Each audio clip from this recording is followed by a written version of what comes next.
The protagonist of this story is a murderer. He has the ability to see the number of people a murderer will kill in the future.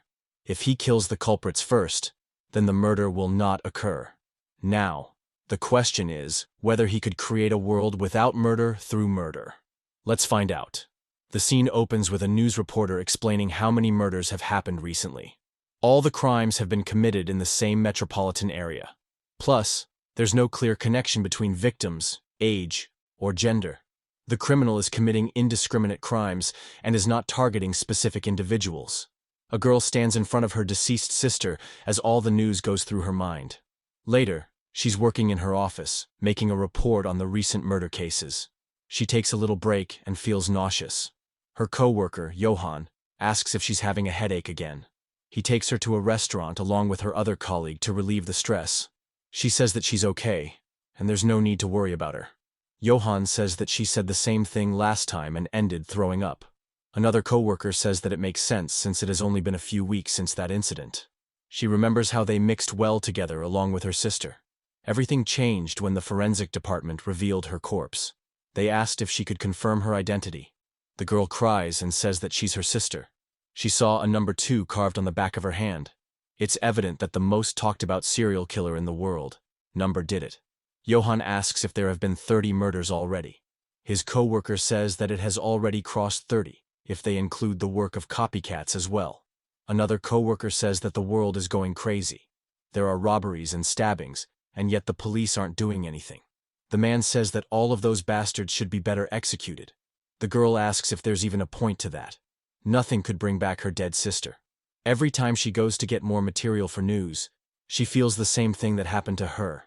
She asks if don't they need a more fundamental solution to this, like sorting out future criminals ahead of time and killing them. She tells her co-workers this is what she has on her mind lately. After dinner, the girl leaves for home. Johan comes along with her and tells her to get home safe. He advises her to take the street which is brighter and has more cameras. The girl doesn't reply, and Johan becomes a bit nervous. He tells her to try seeing something nice or do something she likes. The girl laughs and thanks him for the advice. Johan waves at her, and the protagonist of this story looks at them from over the roof. Later, the girl is watching footage. She thinks that there is a common pattern in age, gender, or relationship. The only things connecting the cases are the numbers carved on the patient bodies. She wonders what could be the motive behind carving those numbers. She also doesn't know if this is the work of a single person or a group of people. She thinks that there are random killings, and even some survived after facing number. She interviewed one of the survivors, and the girl said that it all happened so suddenly. She was just going to eat out together that day, but suddenly a person showed up with a knife and killed her boyfriend. She also heard the story of another survivor. He explained that he was hanging out with his friends on a desolate road. He soon realized that there weren't many people around and felt something strange. He saw a man walking towards them, and his instincts said that something wasn't right. After looking at that person, they knew what would happen to them. The girl wonders what could be the reason that all of these people survived. Why did Number let these people go, even knowing the risks of leaving them alive would create? Another survivor said that when he approached her, she thought she would be dead. However, he said that she has Number 1 and she's not a target.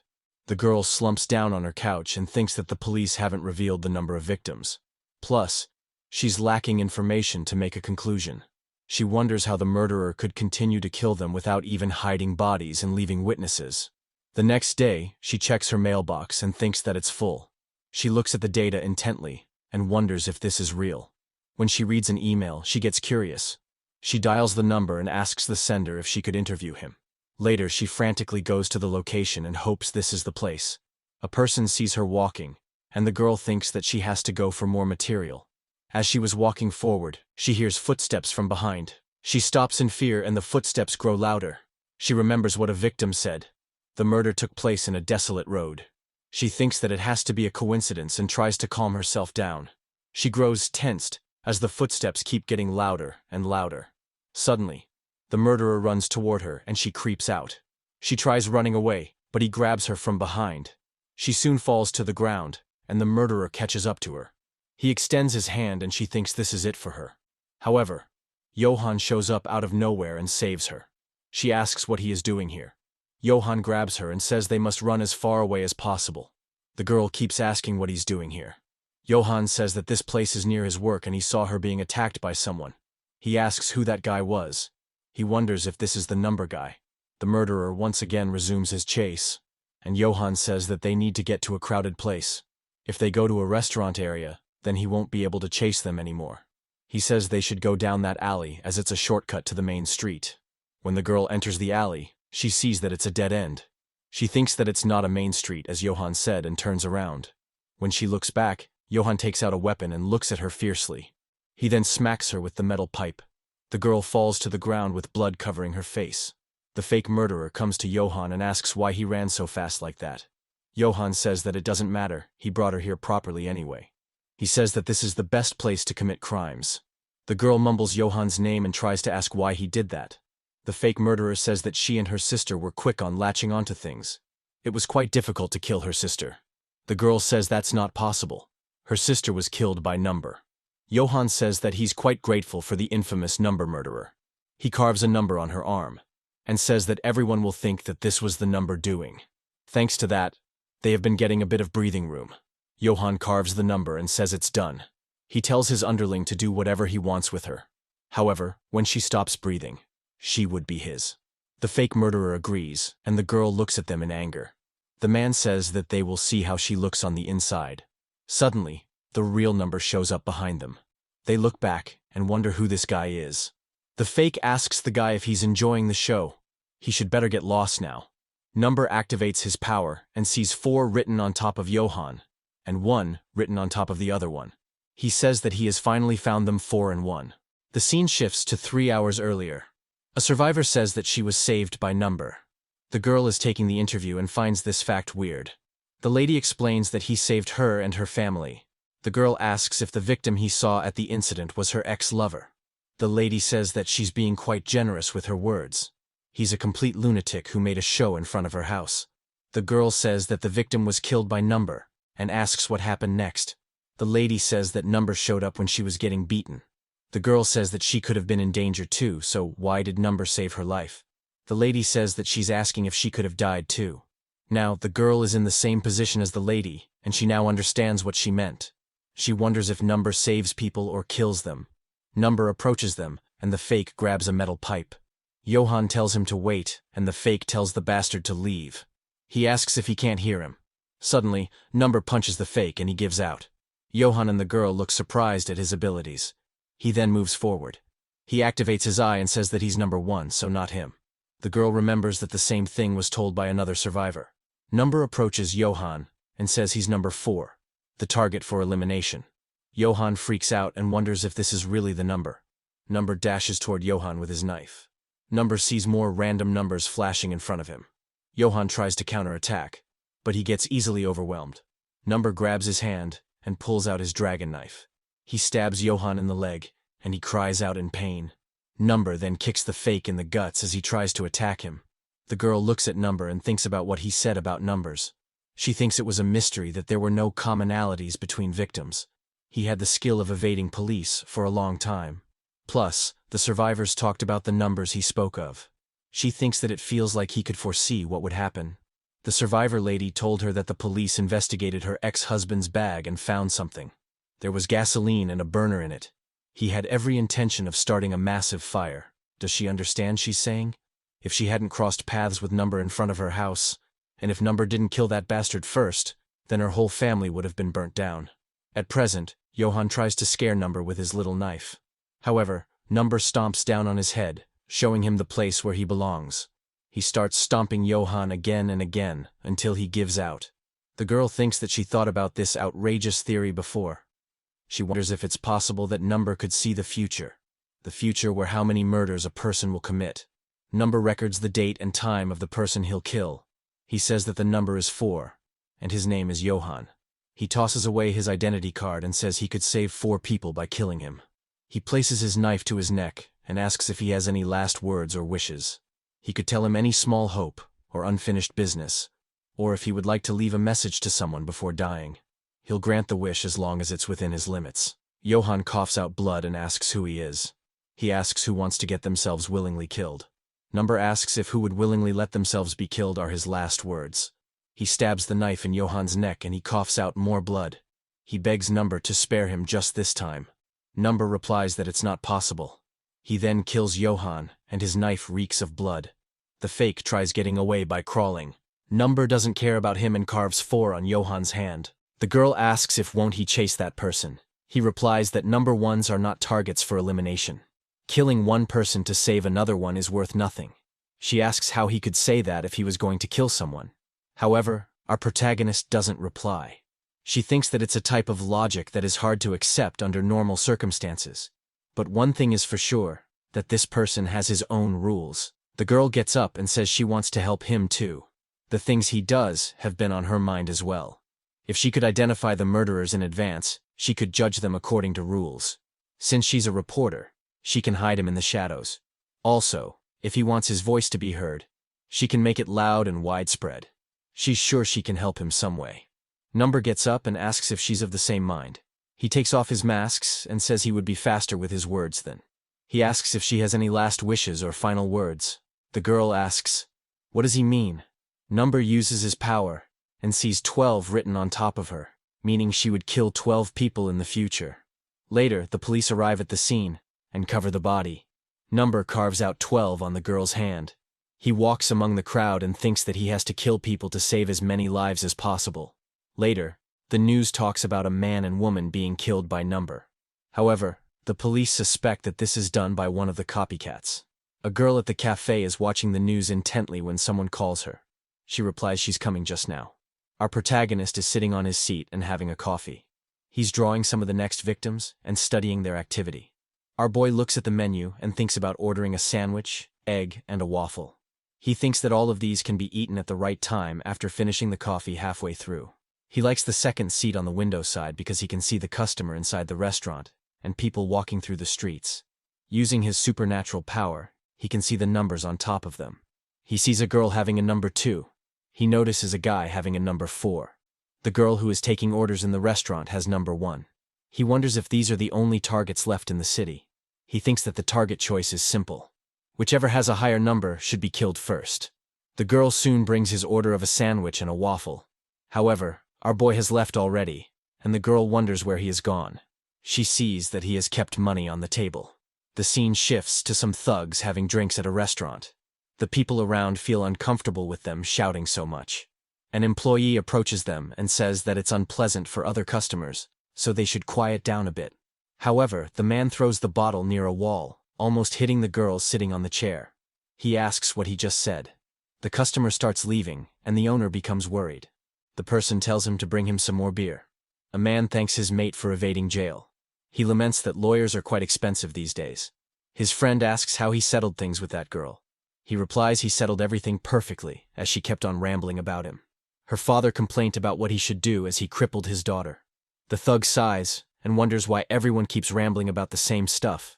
He settled everything after bringing some guys to scare him. Later, the man gets in his car and his friend tells him to get home safe.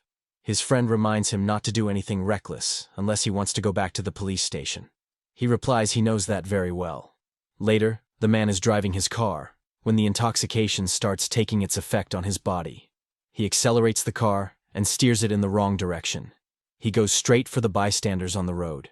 The thug starts losing consciousness, and a person from behind tells him to turn the wheel. Our boy places a knife on his throat and tells him to turn the wheel. The thug turns the wheel and the car skids in front of the bystanders. Number places the knife close to his throat and tells him to do as he says. He should take the right turn at the second intersection and head to the outskirts road. The thug curses at him and asks who he is. The protagonist sees the number flickering above his head. He says that the number flickering over his head means that the number will reduce soon. The thug wonders what he's saying. Number says that the sign means that he'll kill someone within the next 24 hours or 10 hours.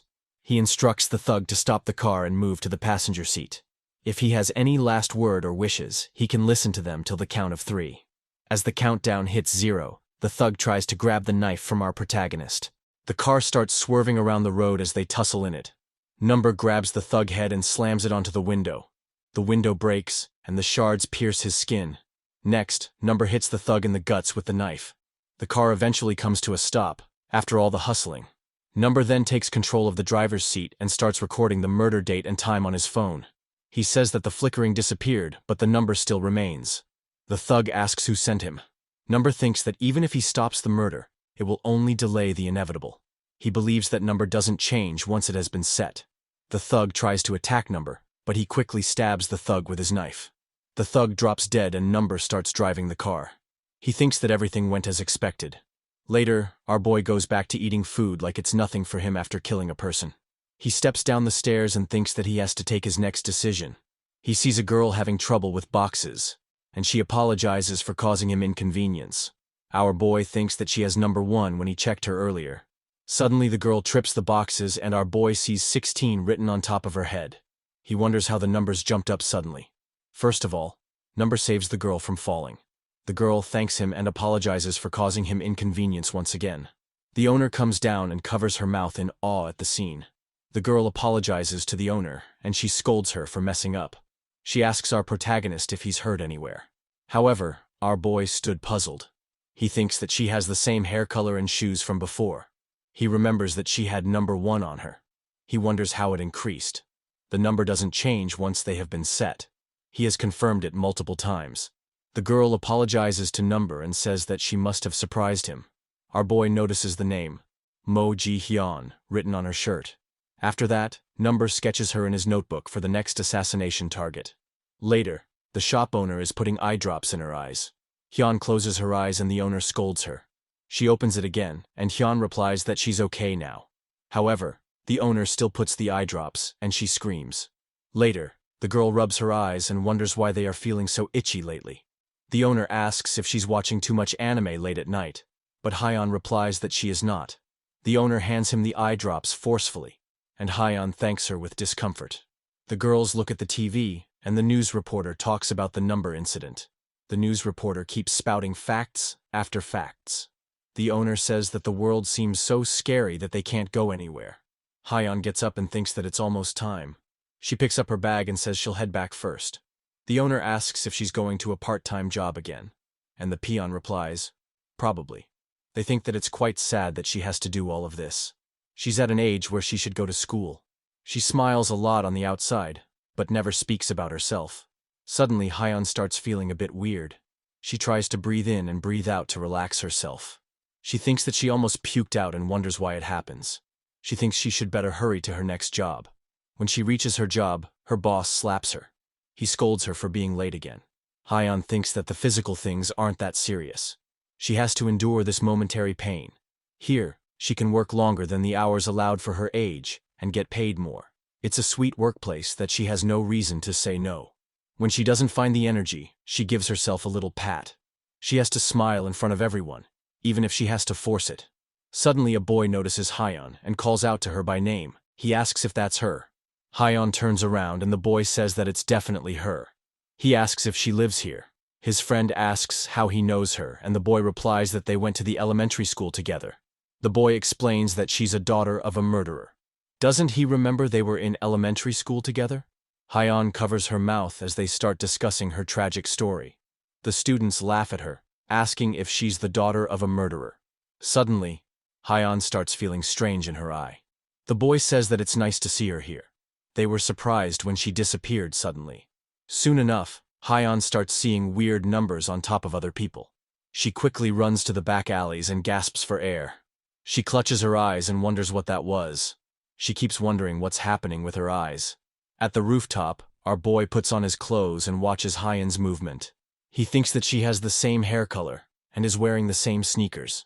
As for the number, he sees that they have increased to 4,326 now. Our boy wonders just who this girl is. The scene shifts to Hyun's past. The police captured Hyun's father, and the reporters asked what his motive was behind the crime. The police officers make a way through the crowd while being bombarded by questions. Little Hyun and her mother watched him getting dragged by the police. Little Hyun asks why Dad is in the TV. Since Hyun was little, she didn't know what was happening. The mother gets a phone call from her boss, saying they are dismissing her from the job. Little Hyun sat scared while her mother asked the boss why he's doing this. When Hyun entered the middle school, she was bullied by other students because her father was a murderer. Even some parents complained that they can't have their children become friends with a killer's daughter. Later, the teacher talks with Hyun. Hyun says that she didn't know her dad was a serial killer. He never showed her the face, so she didn't know what he looked like. The teacher says that she's now making excuses to deny the fact. Hyun asks why she is the wrong one here. Is it because her dad is a serial killer and she just happened to be born in that family? The teacher says never mind. She should think that the luck is not on her side. Ultimately, whoever knew Hyun rejected her because of her dad. Hyun thinks about all of her past while sitting in the park. She suddenly feels something strange with her eye. She starts seeing numbers on top of people. She closes her eyes to stop seeing it. She thinks that it's not a dream, so why is this happening to her? In the beginning, she thought that the number indicated time because there was a colon. However, after seeing numbers that aren't even in the clock, she thought they represented something else. She hopes that it's not a rare disease or something. Hyun's friend Min chimes in and asks what rare disease she is talking about. Hyun says that it's nothing, and a baby like him wouldn't understand. Min replies that he's only a month older. She's giving him quite an attitude, especially when she invited him here. Min tosses her something and tells her to catch it. Hyun asks if this is a new hand cream and asks why he's giving this to her. Min says that it's obvious as her birthday is tomorrow. He asks if didn't she call him for that. She has no one but this 10-year-long friend. They should now get some food and head to a PC cafe. Suddenly Min notices her crying and asks what happened. Hyun replies that she doesn't know as well. This feeling just feels weird to her. She thanks him for the gift and says that she's okay. She remembers all the pent-up feelings and thoughts she has been going through. She tells Min that she was just having a hard time. Hyun tells him everything about what happened earlier, and Min remembers that that bastard was in their class. He asks why she ran into him out of everyone. Hyun says that she believes she could overcome this. However, when the old memories come back, she feels nauseous and throws up. She remembers parents complaining about how she can't grow up emotionally stable when her dad is in prison.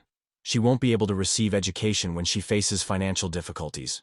She'll then try to slip into the easier path, and that's why they can't have future criminals like her in the school. Hyun tells Min that she wants to prove that she won't become a killer like her father. She'll live with a happy mind and as an independent adult. Min sighs and says that her not being a murderer is enough. Why does she have to go so far proving it to others? Hyun says that a baby like him wouldn't understand her. Min says whatever and says that they should have crazy fun and get all their worries out. This much will prove that she's happy, healthy, and a dreaming sprout of the future. He asks where she would like to go. Would she like to watch movies, go to a cafe, or play PUBG? Min takes her to the PC cafe and gets absolutely smoked by her in the game. They then have fun at karaoke. At last, they have some ice cream and spent quality time while walking. Suddenly, Hyun notices number 302 written on top of Min. The number soon starts ticking, and Hyun grows worried. Min asks what's wrong and why she is looking like that. Hyun replies that it's nothing. Min thinks that it was weird. He can also feel someone following them from behind. When Min and Hyun take a turn, some guys whisper that they took the turn. Min looks back and they quickly hide themselves. Min starts leaving, and the guys say that they almost got caught. A person tells another one to take the picture properly this time. Later, someone makes a documentary of Hyun's life. The reviewer says that she seems to be living happily now. They were sent this video by someone.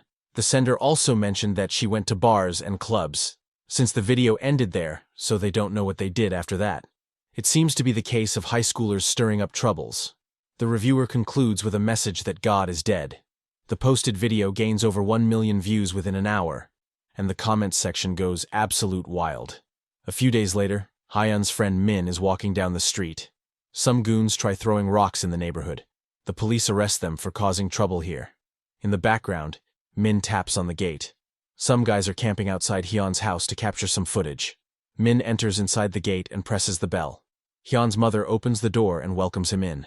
She says that it has been a while since he came, and apologizes for their home being a bit dirty. Min says that's fine and asks where Hyun is. Min goes to her room and sees Hyun covered in a blanket and scrolling through her phone. She asks Min if he hid his face properly. If he was to be filmed coming here, it would create another big issue. She thinks that those crazy bastards don't know what she's going through.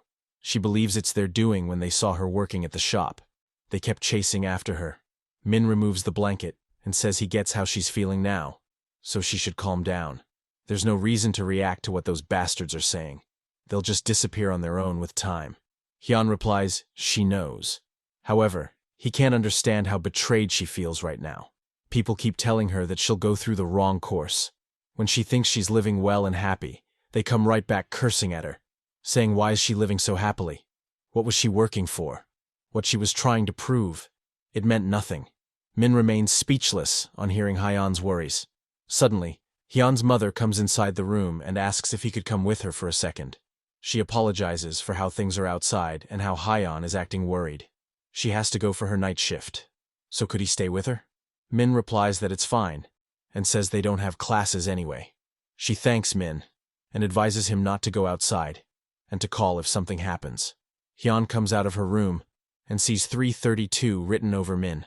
The time starts ticking once again, and Hyun slumps down. She begs for this thing to not happen again. Later, Min checks the refrigerator, and thinks there aren't many ingredients here. He thinks that he has to make food for her. He checks the outside from the window, and sees that people have disappeared. He wonders if it would be fine to go out now. He tells Hyun that he's going to market to buy food. However, he doesn't get a response, and wonders if she's sleeping. Min opens the door and sees a man standing in front of the door. The man places the foot in front of the door and greets him.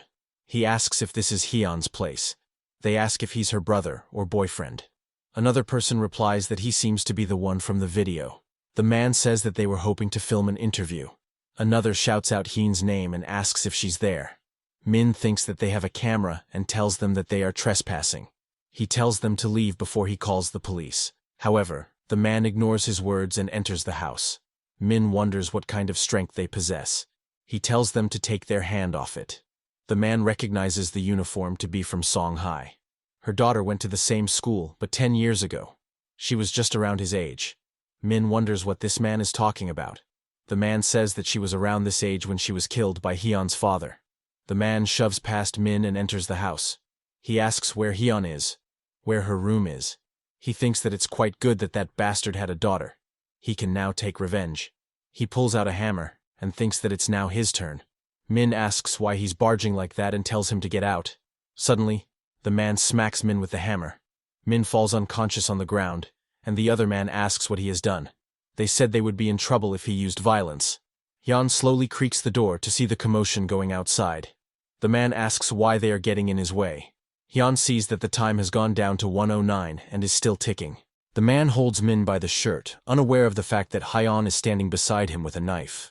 Hyun looks at the timer and thinks that she can see it properly now. She believes it's Min's lifetime that is ticking. She believes that whoever they are, these people saw her as nothing more than a daughter of a murderer. They just need someone for revenge. Someone they could throw it on and curse at. Hyun pulls up the knife and says, if that's what they want, then she'll give them that. Suddenly Number grabs her hand, making the knife fall. Number then grabs the knife and asks if that's what she really want are her final words. He then slices at her throat. A few moments earlier, the live stream shows the man knocking Min out. The man recording the stream shouts at him not to use violence. The stream then shows Hyun coming out of her room with a knife in her hand. Suddenly, the stream stops as Number throws his knife at the man's phone. He then took hold of Hyun. He wonders what could have driven Hyun to murder. Is it the traits that she got from her father, or was it the expectation that she would inherit those traits? He slashes at Hyun's neck and says he doesn't care what the case may be. Hyun falls down, and the man freaks out on seeing the most talked about serial killer here. Number looks at them while holding the knife covered in blood. The man says that they are doomed. Another man asks what he is doing. They should better hurry up and run now. The man runs away while crying over his destroyed phone and losing his new tube carrier. The man who was rambling about killing Hyun soon comes back to his consciousness. He sees Hyun dying on the floor and says, this can't be happening. He pulls out his hammer and says he'll be the one to kill this kid. Hyun looks at him while breathing shallowly. Number grabs the man's head between his hands. He says that it's quite unfortunate, but the same thing goes for him as well. He starts choking the man, and says he has number 1 written on him. Number knocks out the man cold, and Hyun, while on her last breath, asks who he is. Number crouches down and thinks that she's still breathing. He believes that the blade wasn't as sharp as he thought it to be. He says that her numbers haven't disappeared yet. Hyun wonders if this man could also see those weird numbers. Number replies that he can see them. She'll take over 4,000 lives in the future. Hyun recalls what she has gone through this whole life. She can't believe that she'll take 4,000 lives in the future. She thinks that this man is here to kill people like her. She feels her vision becoming blurry. She sees time in front of her eyes and believes this would be her remaining time before she dies. In front of her, She sees that Min also has less time remaining. She thinks that she can't leave him to die like this. She must do something. Number readies his knife and asks if she has any last words. Hyeon, using her last bit of energy, asks why he didn't kill the person trying to kill Min. Number says that it's a question that she can't understand. He calls her a strange kid and asks if this is what she's curious about before dying. He says that people with number 1 aren't the target for elimination. Even if they kill another man, it won't matter as the balance won't change. Hyeon replies, she understands it now. Hyeon then starts drifting into unconsciousness, feeling weak and relaxed at the same time. Number tightens his grip on the knife and gets ready to execute her. He sees something strange happening. The number shrinks down by 1. The numbers then start decreasing rapidly until they hit the number 1. At that moment, Number remembers his past. He says that he's the only one with this ability, so he'll do it. But once he proves that numbers go down, he'll stop. Suddenly the man charges at Number with the hammer. Number defends himself by blocking the strike with his hands. The man keeps repeating that the girl is for him to take. He says this is the only reason he's alive. Our protagonist notices that the number has increased to 2 on the man. He wonders what is going on here, how could his number go up? He knocks the hammer out of the man's hand by striking him with the knife. He gets on top of him and thinks that he has to calm down. He has seen cases where the numbers have increased. He thinks about dealing with the aftermath later. He'll have to change his plans for now. The man once again grabs his hammer to kill Hyeon. This guy is relentless on killing her. Our boy gets bored of his BS and kills the man by throwing the knife on his forehead. The man in his dying moments thinks that he couldn't get his revenge. Soon enough, the police show up at the place of the incident. Number stands in between the blood and bodies, and the police arrives on the outside. He smirks and thinks that this is quite interesting. Her number went over 4,000, only to be reduced back to 1 again. He wonders who the hell this kid is. He believes that she's going through some strange phenomena. Number thinks that he has made up his mind now. He bandages Hyeon's neck and puts her inside his car. He then starts driving along the road. Later, Hyeon wakes up in the car. She tries moving her head but feels immense pain in the neck. She then gets out of the car and sees an abandoned building. Panicked, she wonders where she is. She knows that she was at home yesterday and Min was there too. Suddenly, Number shows up and Hyeon feels terrified. She recalls that he's the one who sliced her throat previously. Number says that she woke up earlier than he expected. Hyeon, sensing danger, tries running away. However, the chain bound on her hand stops her. She tries removing the shackles, and our boy casually puts stuff in the back of the car. Number tells her to stop wasting energy and get inside. He has no intention of killing her as long as she stays quiet. Hyeon, left with no better option, does as she's told. She sits in the front seat anxiously, and our boy does his own stuff in the back. She recalls him to be the same man who usually comes to their shop. She believes this man must be the infamous Number, and his targets are people like her. She asks Number if she would take 4,000 lives in the future. Number corrects her and says that it's 4,326. He once again corrects himself and says that it was 4,326. Hyeon asks what he means by it. He tells her that people with number 1 aren't the target for elimination. For some strange reason, after he answered her question, her numbers shrank down to 1. It was like if she knew a way to bypass the numbers. Hyeon wonders what he's talking about. Number also mentions that her friend is still alive because of her. Hyeon feels relieved that Min is still alive. Number says that the boy was supposed to be killed by that man, and that man was destined to be killed by her. However, she somehow managed to alter the fate miraculously, and her number dropped to 1. He further adds that he had to kill the man, as his number increased to 2. Hyeon asks if that's how Min survived, and our boy agrees. She asks if the number didn't decrease on that man like she did before passing out. Number asks if she's trying to blame him when she was trying to kill him. Our boy explains that numbers don't change no matter what the circumstance is. He further says that the person will kill that many people assigned by fate. However, she managed to change that and had her number reduced. Does she now understand what her existence means to him? Later, our boy drives the car with Hyeon sitting beside her. She asks where he's taking her now. Number replies that he doesn't have a particular destination in mind, but from now on, he'll take her wherever he goes. Hyeon rebels on hearing this. Number says that he can't let someone like her run around freely. Hyeon asks what he will do if she refuses. Number says that it's up to her to decide. She can try her best to escape from him. He tosses her his phone and says that she'll be constantly on the run once she returns to her old life. The stream captured Hyan holding a knife and suddenly the video was cut out. So everyone is suspecting her to be the murderer. She can go back to her life and get jailed for killing someone. He asks what she'll choose. Hyan tells herself that she shouldn't listen to this man. She has to escape no matter what. She asks him to drop her at the house. She agrees to go with him, but she can't go like this. She has some unfinished business left, and she also has to see her mom. She also needs to pack her clothes. While muttering all of that, Hyan thinks that this won't work. However, our boy agrees to her request immediately, and they start driving to her house. Later at night, Hyan reaches her apartment wearing a hat and a jacket. She thinks that the crime scene should have been cleared by now. Number told her to get back in 30 minutes, and that he'll park the car in non-CCTV area. She opens her apartment door and sees that everything is a mess. She packs food, clothes, and some emergency fund. She hopes she isn't missing something and plans to get away from that man. She thinks she'll go in the opposite direction and then go somewhere. However, she doesn't know where to go after that. Number told her earlier that if she returns back, she would pass. Otherwise, he would kill her.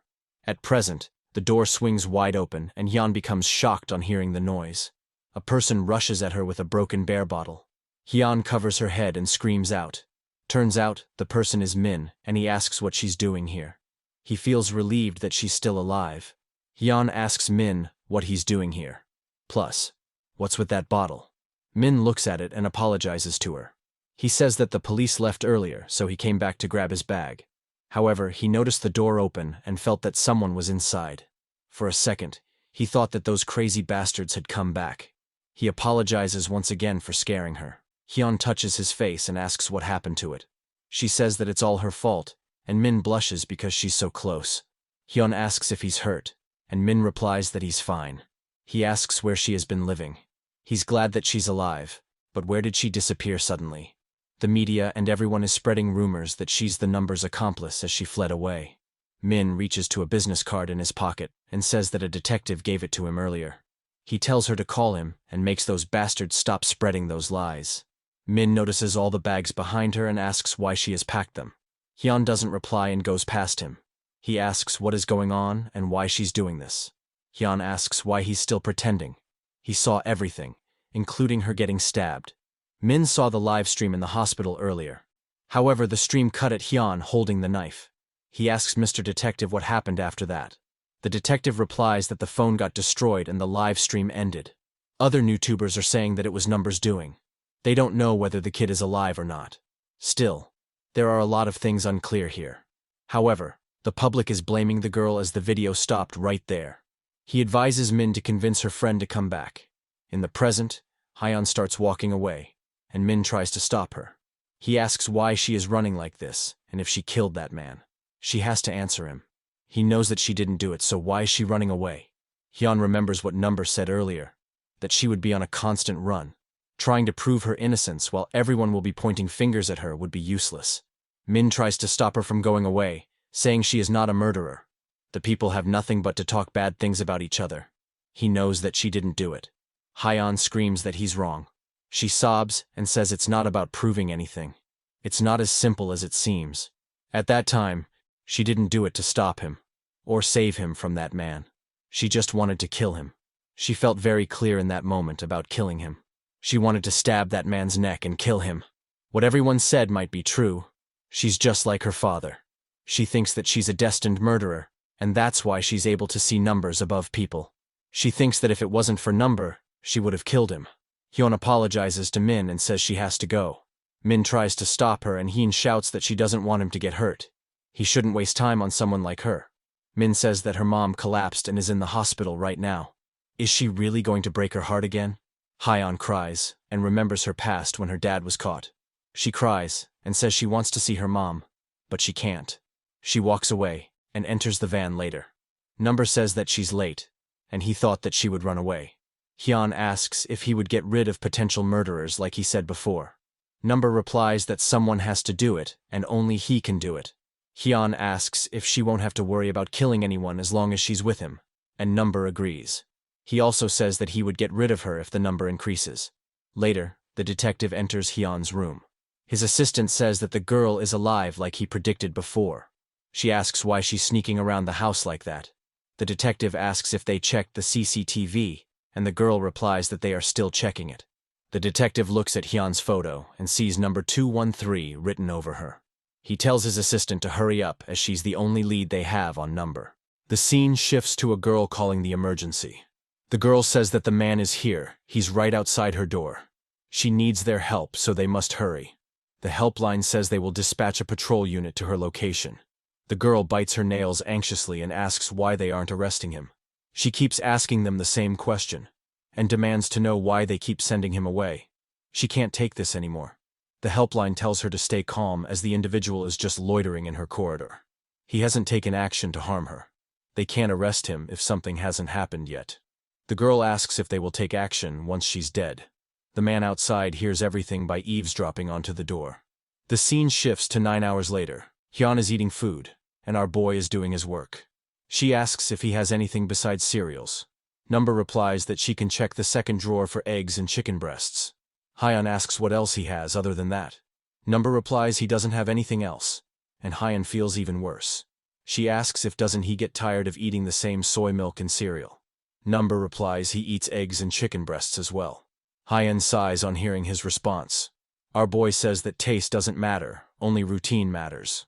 Hyun chomps down her food as Number explains that he can't have unexpected variables disrupt his routine. Hyun thinks that it has been 4 days since she started traveling with this infamous killer. She thinks she doesn't have to do anything. Number parks his car and advises Hyun to stay in as the police know her face. He'll be back by 1 a.m. Until then, she's on her own. Hyun thinks that his routine is always the same. He parks the van in a dark alley and then makes his way to a secluded place. After that, he searches for his next target in the crowd. She thinks that the same thing happened at the restaurant where she worked. He always ordered the same thing whenever he came. Hyun also remembers the happy memories she made along with the restaurant owner. Compared to that, she feels even more alone now. She wonders if she's doing the right thing. Later at night, Number comes back while Hyun is sleeping.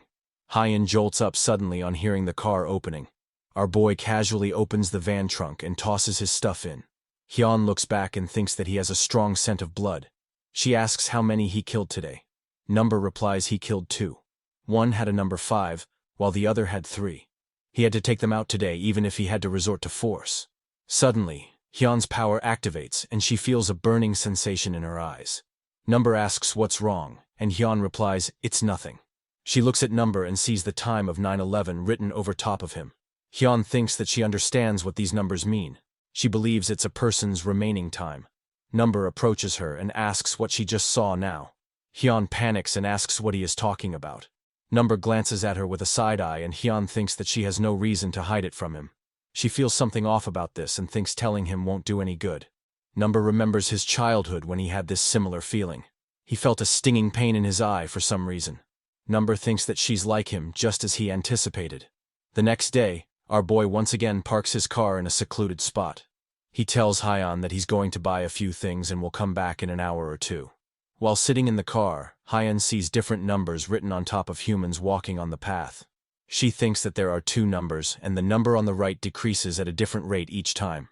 She thinks that with 1 minute and 5 seconds represented 1 minute and 5 seconds of his remaining time. She thinks that it could also mean hours and minutes. If she extends it a bit more, it could represent 3 days and 2 hours. If she even extends it further, it could be months and years. Suddenly, Hyun notices some very particular girls walking down the road. A child asks her mother if she's all right as she isn't looking well. She replies that she's fine. However, she thinks that the man keeps banging on her door every day, harassing her, cursing at her. He kept talking about killing her if he goes down. The girl feels more terrified and panicked every time he said that. The man says that he'll kill her and her entire family. Hyun also notices the number 831 written on top of 3. Later, our boy is once again scouting the same area for his next target. He notices a person with number 3 written on top of him. He thinks that he finally found him. The scene shifts to Hyun sitting in the car. She wonders why all 3 have the same number. She believes that the number can't represent minutes and seconds, as they aren't ticking fast. She believes they must have 8 hours and 30 minutes left. The kid holds her mother's hand and says they should go for shopping. Hyun wonders what she should do. Should she follow them? She couldn't do anything last time, but would it be different this time? Nonetheless, Hyun is an idiot, and she decides to pursue them. She chases after them. feeling she's the protagonist of this manhwa. Number notices Hyun running and wonders if she's escaping. However, judging her movement more accurately, our boy deduces that she's following someone. Number looks at 3 people in front, Hyun running after them, and his next target stalking them. Later, the trio goes for shopping. The woman checks her phone and feels annoyed. The man asks if can't she report that person to the police if he keeps calling her. She replies that this is someone else. She explains that that bastard posted her numbers in public restrooms and random chat rooms. Not only that, he's making reservations under her name at skincare shops, couriers, and funerals. She has to block all these and pay penalties out of her own pocket. The man asks what his problem is that he keeps bothering her. She replies, she doesn't know. If she knew, she wouldn't be sitting here. She'll just have to stay a little longer there until she shifts her stuff. Hyun is sitting at the next table and tries to eavesdrop on their conversation. She wonders if this woman is being stalked. She wonders if her family would be a target by that stalker too. She thinks that it's not fair as she's still young. Number chimes in and says that she's right. That guy would kill 3 of them, including the kid. Hyun jumps up on Number teleporting here suddenly. She says he almost scared her. The protagonist asks what kind of numbers she's able to see on them. There's no point in hiding it, he knows it very well. Isn't that the reason she foolishly followed them here? Hyun asks how he knows about it. Number says that she mentioned she had sharp pain in her eyes. Plus, she was staring at the top of her head last time. Even at death's door, she accepted the idea of numbers way too easily. Hyun wonders what she should do if he tells him everything. She thinks it's better to tell him as she can't do anything on her own. The trio start leaving the place and Hyun gets up. Number says that he hasn't gotten the answer yet. Hyun sighs and says she'll explain it on the way. Later, they are walking together, and Number asks if it represents the remaining time. Hyun replies that she isn't sure yet. It probably represented 8 hours and 30 minutes before. She believes their family would be dead by 10 p.m. She also heard from their conversation that they are being harassed by a stalker. She asks if it's this stalker doing. Number replies that there's no doubt about that. Hyun asks how he already knows about that. Number replies that the person is right here with the number 3. It's no coincidence that his number matches the number of victims. Hyun rushes forward as if she'll correct everything. Number grabs her and asks where she's going. Hyun replies that it's obvious where she's going. She has to tell them that they are in danger. She'll tell them that the stalker is here, so they will call the police and take precaution. Number asks if she still doesn't understand even after all the warnings. Suddenly, a person bumps into the girl and her stuff falls down.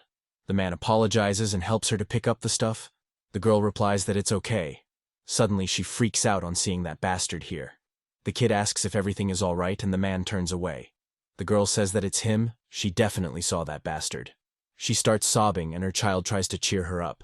Number says that she has gotten what she wanted. They have now found out about that man. Hyun looks at them and wonders if their numbers changed. She now confirms that they represent hours and minutes, and that they will die today. Our protagonist says that a number can't be changed once it has been set. This means their fate is to get killed by that man in 7 hours and 4 minutes. That is until he kills that man first. Number says that being able to see the time of death is an advantage. If the clock has stopped, then that means that their time of death remains unchanged. They currently have 7 hours and 2 minutes left. Number says that there's no need for them to rush this, and he can take his time to prepare as usual. He instructs Hyun to follow those 3 until he returns after finishing his preparations. He advises her to be as discreet as possible, otherwise they might catch on to it and become wary. Hyun tells him to hold on for a second. She asks if he believes that she'll pull this off. She asks how they are supposed to meet up when he has removed her phone's SIM card. Number replies that he planted a GPS tracker on her earlier, so he'll know his exact location. Hyun remains baffled on hearing him go to such lengths for her privacy. She asks if he's joking, right? Earlier, he told her that she would be free to run away. Number replies that he did say that, but he never said anything about letting her go like that. And still, here she is, of his own will. He never asked her to help him or anything, isn't it? Hyun ponders over it, and thinks that it is quite true. Number asks if she wants to do this or not. He would do this alone, rather than having someone cause hindrance in his mission. Hyun says that it's just kind of hard for her to believe that the timer will stop only when the man dies. She thinks that the stalker won't be able to do anything if she locks her door and reports this to the police. Number replies that there are flaws in her thinking. He says that the police only take action after something has happened, rather than taking precautions beforehand. Second, he can sense a level of devotion from that man to kill her family, no matter what. It's almost as if he has been meticulously planning this murder for a long time. So, even if she locks the door, he'll still find a way to get in. The scene shifts to the apartment where the family is living at night. The time is 9:17 p.m., and the family has 1 hour and 15 minutes remaining. The man comes out of his apartment and sees the officer leaving. He asks the officers why they are leaving now. The officer, with a bit of nervousness, says that the stalker hasn't shown up yet. They would have taken precautionary measures by putting an electronic bracelet on him. Inside the house, the girl starts getting more worried as the officers are leaving. She thinks that he hasn't appeared yet since she saw him at the shopping mall. Also, she doesn't know what he might do next. The woman tells her daughter to keep wearing the smartwatch that she gave him. She pats her and advises her to stay inside as much as possible. The officer starts leaving and tells the man they will do another round and will inform him if anything comes up. Once the officers have left, Hyeon peeks out of the room through the window. She hopes that those officers are gone. She relaxes a bit and thinks that was a close call. She looks at the stuff lying around in the room and wonders if this place is under construction. She's glad that she found it to be empty. Earlier, Number told her to keep a check on the family if he still had her doubts. She believes that they are on the highest floor, so the murder won't be able to happen here. She only needs to keep an eye on their front door. She scratches her head and finds the idea of killing someone still uncomfortable. However, if what Number said was true, then that man must die for the sake of saving this family. Hyun thinks that she might not be able to do something by herself, but she still has to help Number in some way.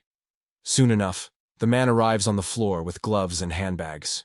Hyeon hears the sound of footsteps getting closer and gets alert. She thinks that it's currently 9:53 p.m., and they still have 39 minutes remaining. She looks out and sees the man walking through her front door. She notices that he stopped at the next door. The man then pulls out duct tape, and Hyun wonders what he's doing. She can't see anything because of the window. The man covers the window with duct tape, and then puts a gas hose inside the window.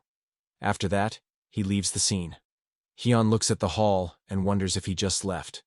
She thinks that the family has about 26 minutes remaining. Suddenly, the woman starts smelling something strange in her house. She asks her family if they smell that too. The girl's father gets up and says it smells like gas is leaking. The father checks the stove and sees that all gas valves are closed. He finds it strange that they are smelling it right now. Hyun comes out of her hiding to see what is going on in there.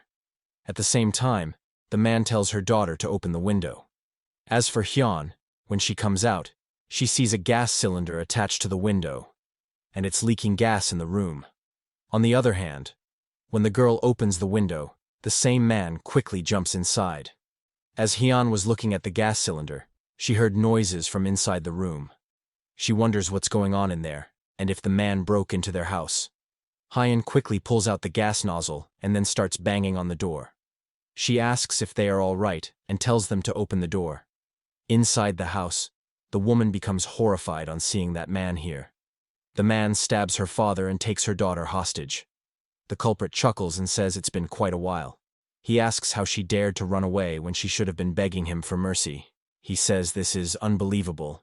He grabs the girl's hair and says he warned her already. He says this is what she'll get for treating him like garbage. As the man was about to stab the little girl, the lights go out. The man looks at the light and thinks this wasn't part of his plan. Hyun also sees that the lights on the floor have gone out. Suddenly, Hyun's phone buzzes, and she checks it. Number asks Hyun to report him about the situation. Our boy shows up at the apartment and stands below it.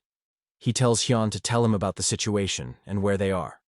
Hyun looks at her phone and wonders how Number is able to communicate with her without a SIM. On the other hand, the woman tackles the man and saves her daughter. She tells her to quickly run while she holds him down. The girl quickly goes for the door while her mother tells her to call the cops. The girl runs out while slamming the door onto Hyun, who was just standing there. Hyun places her hand on her head and feels dizzy for a bit. Inside the room, the man gets annoyed by her and grabs her hair. Hyun looks at the scene unfolding and becomes shocked. The man then goes for his knife while holding her down. He goes for the killing blow and tells her to just die. Suddenly, Hyun comes in clutch and sprays a fire extinguisher at them. The man gets taken aback by someone appearing out of nowhere, and he coughs in the spray. Hyun asks the lady if she's okay and advises her to get out of here immediately. Hyun uses her powers and sees the time 12:47 written on her head. She thinks that it's still ticking. The current time is 10:20 p.m., and the family has 12 minutes and 47 seconds of remaining life. The man covers his mouth and asks who the hell she is. In return, Hyun asks why he's doing this to her. Why is he going so far? The man chuckles and asks if she was the one who kept chasing after him. He asks what she'll do about this then. Is she going to report him like that pathetic woman too? He proclaims the news headline would be something like this: a man in his 20s murdered his ex-girlfriend and her family. He says this sounds jolly good, and believes the reporters will love this. Hyun thinks that this man is more messed up than she thought. The man says that he doesn't give a damn about this, so she can do whatever she wants. He says that everyone will be dead by the time police arrive here. The man then starts dashing towards his ex-girlfriend, shoving Hyun out of his way. Hyun looks at him and wonders how many more victims will have to suffer because of scumbags like him. The man finally catches up to the girl, and she desperately struggles to get away from there. Suddenly, the light turns on, and the protagonist makes his entry. The man looks back, sensing there's something behind him. However, at that moment, the light turns off, and he sees nothing except darkness. He wonders what that was. Suddenly, the light comes back on, and he sees no one around there. He turns to leave and wonders if that was his imagination right now. However, that wasn't his imagination, as Number shows up behind him. The man thinks that someone is behind and looks back. But till then it was too late, and Number grabs his face. Number slams the man's face into the wall, and then slices the man's arm with his knife. He keeps going at it again, and the blood spills over the floor. As for the lady, she keeps watching it in shock. Number says that he can answer once the pain is gone. He looms over him and asks if he has any last words. The man pants heavily in pain and goes to grab his knife. He swings it back at Number and asks who the hell he is. However, he misses his target. The light once again turns off, and Number disappears from the hallway. The man looks around to spot him, but doesn't see him. He then notices her ex running away from him. He charges at her and tells her to come back here. The light once again turns back on, and Number kicks the man in the back. The man gets thrown back into the room, and he hits the wall hard. Hyun becomes surprised on seeing him return back here. Number approaches the man and says he's quite persistent. He wouldn't have suffered so much if he had behaved in the first place. The man, after taking the hits, coughs out blood. He then asks, who the hell are they? The man grabs the fire extinguisher and repeats his question once again. As the man charges towards Hyun, she wonders if this is it for her. She thinks that she never wanted to become a murderer like her father. That was the only reason she decided to follow Number. She could have easily gotten rid of the phone that he planted the GPS tracker in. She could have easily escaped when Number was gone. She couldn't understand her reason for not escaping. Was it because she was afraid of Number? Or perhaps she was waiting for an answer from him, who justifies murder with a twisted logic of killing to save others. Number pushes Hyun back and attacks the man with his knife. The man once again hits the wall behind him, and Number says this will be his last time that he would ask him this. Hyun looks at Number and wonders if she wants to help him change the world. A world where she could live happily with her loved ones. A world where people wouldn't have to suffer because of scumbags like this man. At present, Number asks the man if he has any last words. As for the girl who was about to be murdered, she hid herself near the stairs. Hyun approaches her and offers her help. Hyun asks if she can stand now, and the lady thanks her for it. Hyun helps the lady to walk back to her room, and she asks who they are. Hyun wonders what she should say about this, as she's clueless herself. She tells the lady to pretend that they never saw them once the police arrive here. Hyun becomes more nervous, and says it might not be simple for her to lie like that. She hopes that they won't tell the police what they look like. This is the least she can do for them. The lady wonders if the man is the infamous serial killer, Number, and she is his accomplice. Once the girl heads inside, she sees her dad holding on to his dear life. She goes running for him and asks if he's okay. Hyun looks at them and feels a bit sorry about it. Number says that his wounds aren't critical, so he'll survive once he gets treated. Number then presses down on the man and says, this family will only live if he handles this guy. The man turns pale with blood loss and cries in pain. He curses at them, and Hyun looks at him emotionlessly. Hyun angrily asks if he's still alive. The man extends his hand and says, if it weren't for them, then he would have gotten his revenge. Do they even know who they are messing with? Do they know what kind of person that woman is they are trying to save so dearly? Hyun asks if she should be curious about that. She doesn't care who he is or what his relationship with that woman is. But when it comes to killing someone innocent, she doesn't give a damn about the culprit. He even tried to kill a child. The man in pain tells Hyun not to run her mouth so foolishly. She doesn't even know a damn thing about them. Hyun becomes annoyed and thinks that his ideology is still the same. She tells Number that it's about time that the police arrive here. So, they should better get out of this place. Number tells Hyun to go ahead. He still has some unfinished business with this man. Number says that it's true that they don't have much time, but still, he needs to hear this man's last words. Hyun looks at him questioningly, and this reminds her that he did the same thing to her as well. She thought that he was joking about it, and asks Number if he's serious about knowing his last words. Number replies indeed. What else would be the reason that he would ask if he wasn't serious about it? Hyun asks why he wants to listen to a murderer like him. Number tells Hyun to go outside if she doesn't want to hear it. He advises her not to take the main stairs to the first floor. Instead, she should use the emergency stairs and head to the rooftop. Number says that the rooftop will be their escape route. Hyun asks if he's out of his damn mind. He must be joking, right? At the same time, the police start speeding toward the apartment complex. On the other hand, Hyun does as Number told her and goes to the rooftop. She looks around for any possible escape route, but she doesn't find anything. She wonders how they are supposed to escape from here.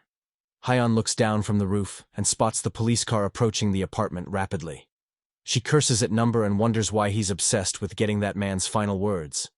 Instead, they should make a run for their life. At the lady's apartment, Number kills the man after getting his final words. On the rooftop, Hyun keeps looking around and spots some ropes and climbing equipment lying there. She prays that this wouldn't be their escape route. Number, after killing the person, comes to the rooftop. He says that he placed them there earlier. He inspected the layout of this area earlier, and according to his calculations, they would either get caught by police, or their faces would be captured on the cameras. Hyun points downward and asks if he's suggesting that they jump down from here. Number starts hooking the equipment while Hyun asks if this is all he could have come up with. She asks how she will get down with him. Number ties the rope onto the roof and starts descending. As for Hyun, he ties her behind his back. Hyun cries like a baby, and our boy tells her to hold on tight. Hyun begs him not to do this and asks for a timeout. Our boy completely ignores her and starts focusing on his surroundings. He senses a man in the nearby building and looking in their direction. He thinks this isn't the time to go down now. At the same time, some moths fly in front of the camera and obscure its vision. Number thinks that now is the perfect time to go down. Hyun once again starts crying as she feels the gravity during the fall. After taking one leap, Number rests his foot on the wall. And after that, he takes another huge leap. The man who was in the nearby building checks his phone while Number makes his descent down. Later on, a case of house invasion was reported by the girl who ran away earlier. The police discovered the dead corpse of the man lying in the woman's apartment. Based on the wounds and Number on the victim's wrist, they believed it was done by the infamous serial killer, Number. The next day, police, reporters, and many other people gathered at the scene. A detective gets out of his vehicle and looks at the apartment. He asks his assistant if the murder happened here this time, and she agrees. Later on, the detective goes around and checks the locations of the cameras. He looks for more throughout the building and its nearby area. Suddenly, his assistant called out to him while he was busy mapping the area. She says that she has brought the CCTV footage as he requested, and asks what he's doing right now. Kwon replies that he's watching clouds. He points to one cloud and asks if that reminds her of dog poop. The girl replies that she doesn't think that is the case. She says dog poop is a bit rounder. The detective says that's enough of nonsense and asks her for the files. The girl hands over the tab and says that she brought footage from the nearby area since all of them would be too much. Kwon looks at the videos and thanks her for the effort. He asks his assistant to hide this yo-yo for him. The chief would bite his head if he sees this with him. The girl tells him to just get rid of it then. At the place of murder, the police seal the area and stand guard around it. Some folks collect evidence and take pictures of the area. The police officer thinks that they missed number again. The man comes to Detective Moon and says that they didn't find any traces of them this time. The fire extinguisher erased all their fingerprints and footprints. The man says that they have nothing except for the prints from the victim's family and the deceased. Moon sighs and thinks they missed such a golden opportunity. Suddenly, someone calls out to Detective Moon. Detective Kwon enters the house and asks if he can see the victim's family right now. Moon's partner replies that the father was admitted to the hospital, so they should be here by now. Kwon approaches him and asks if they can share their address with him. Moon calls out to him and tells him to stop it. Moon says that he can't enter the crime scene whenever he wants. Can't he see that everyone here is busting their asses since early morning? Is he going to take responsibility if he ends up contaminating the evidence with his dirty shoes? Kwon simply chuckles and says he seems to have come at the wrong time. He apologizes for interrupting their hard work.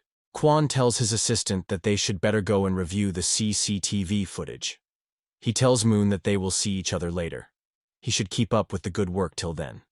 Moon becomes annoyed by Kwon and thinks that he's still the same. Moon's partner says that he didn't have to go this far, especially for the people who took time to come all the way here to their district. He seemed a pretty decent guy to him. Moon brims with anger on seeing his partner compliment Kwon. Moon shouts at his partner and tells him to get back to work.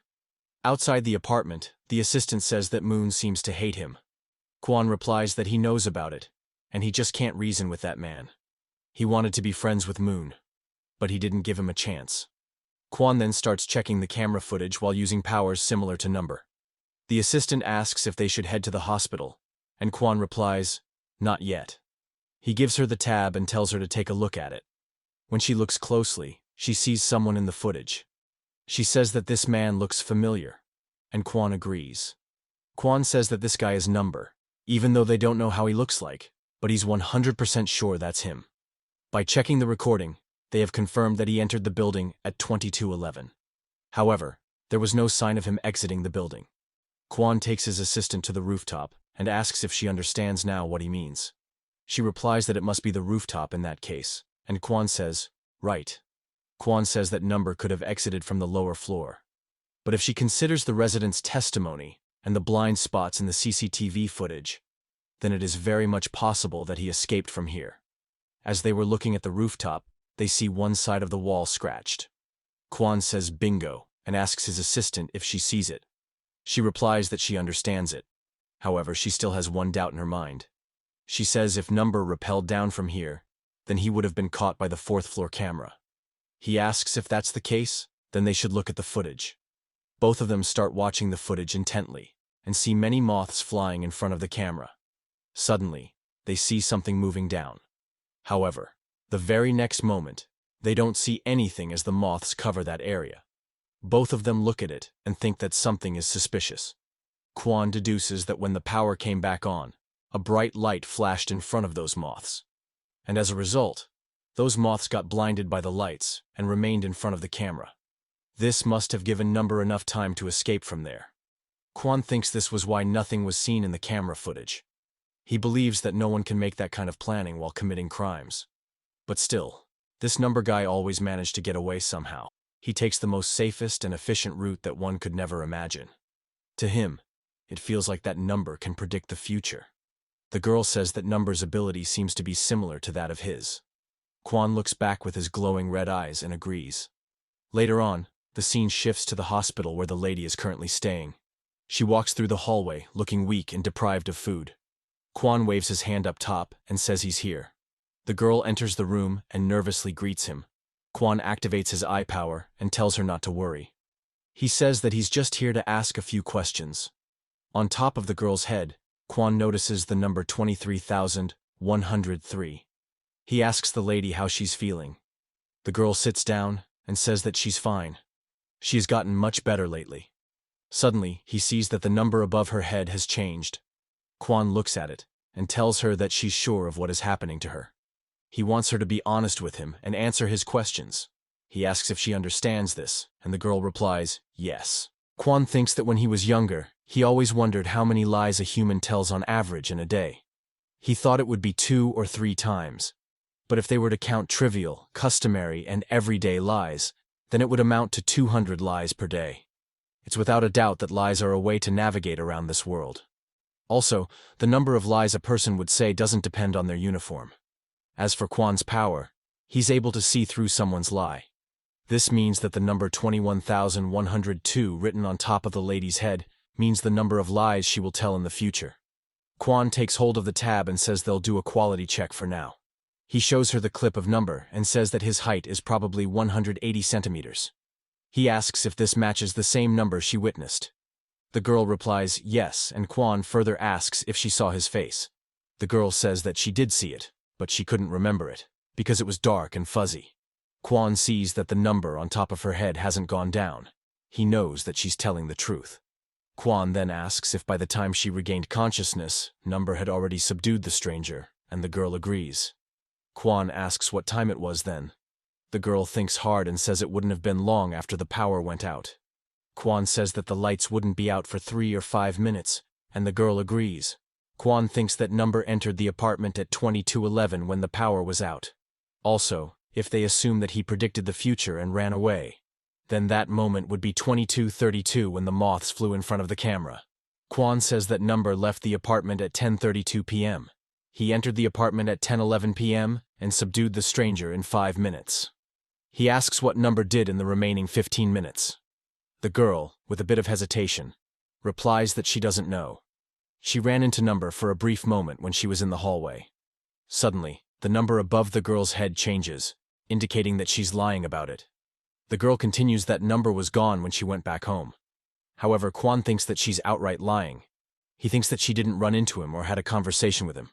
However, he knows that she was at home the whole time with number. Kwan asks if she mentioned that she was a victim of stalking. The lady closes her hand on hearing him say that. Kwan says that the culprit prepared a rope ladder and gas canisters. It appeared that he was very well prepared for it. The girl asks what this has to do with this case. Kwan apologizes if he upset her there. He's just trying to find out the criteria for how number chooses his victims. He asks the girl what she thinks about it. Does she know why the stalker is the victim of number? She can at least tell him that much if she has a rough idea. The girl replies that she doesn't want to say it, and the number above her head remains unchanged. She says that the thought process stresses her out. Kwan thinks that if a person rejects the question, then the number doesn't change. He thinks that he could have dug a bit deeper, but there's a lot of resistance from her side. He closes the stuff and says he understands it. He puts a picture on the table and says he'll ask one last question. He asks if she has ever seen this girl. The lady looks at the photo and remembers that she saw her back then. Hyun told the lady to pretend that they had never seen them before. The lady replies that she has seen her before, and that is on the news. She asks if isn't she that murderer's daughter. Kwan looks at the number and sees it hasn't changed yet. He replies that she's correct. However, he thought that her face was blurred on the news. The lady says that she read the report recently. So why is he talking like he doubts her? Why would there be a reason for a victim to lie? Kwan thinks that she found the girl in the footage while he was going through it. He believes that she's the same girl who is working with number right now. Kwan says that she would be surprised by how many people thank number for saving their lives on the brink of death. They might hide those facts subconsciously to repay those favors. Or, they might hide if the crime scene involved them as well. So, he wants to ask her one last time. He doesn't want to know whether she saw this girl on the news or report. He wants to know if this girl was present at that time. Later on, the scene shifts to the police station. Kwan gives a report to the police officer about the recent murder case. The higher-ups remain serious and ask how many times this has happened. Another higher-up says that their special task force's reputation is on the line. He asks if there's any clue they have on the child moving with the number. Earlier, the girl lied to Detective Kwan about not seeing the girl he mentioned. He confirms this as he sees the number above her head change. Kwan smiles and says she doesn't seem to be lying here. At present, Kwan tells the officers that there is no evidence that the girl is involved with number. He says that there were no fingerprints or DNA found of her in the crime area. The fingerprints weren't there because Kwan cleaned them himself. He further tells the officers that there was no footage of her on the CCTV. Well, there was none, as Kwan deleted it himself. He further tells the officers that the witness and her family didn't mention anything about her. Kwan planned all of this to hide Hyun's identity, and even told the victim to say exactly like this as she did to him. Kwon tells the officers that they need to chase after Hyun, and as for Number, he'll do his best to arrest him and investigate this case separately. After reporting to higher-ups, Kwon heads back in his car. His assistant is driving it and asks Kwon if this is the right thing to do. Kwon replies that they don't have to worry about anything. He didn't talk about Hyun because he wanted to use her as a safety net. He thinks it's quite likely that they would be able to catch Number by following Hyun's trail. Once they capture Number, they would be able to have an open conversation with him. For that to happen, they can't let Number get caught by the police officers. He says that they have taken measures so that others don't find her. Kwon says it's about time they should start pursuing Number now.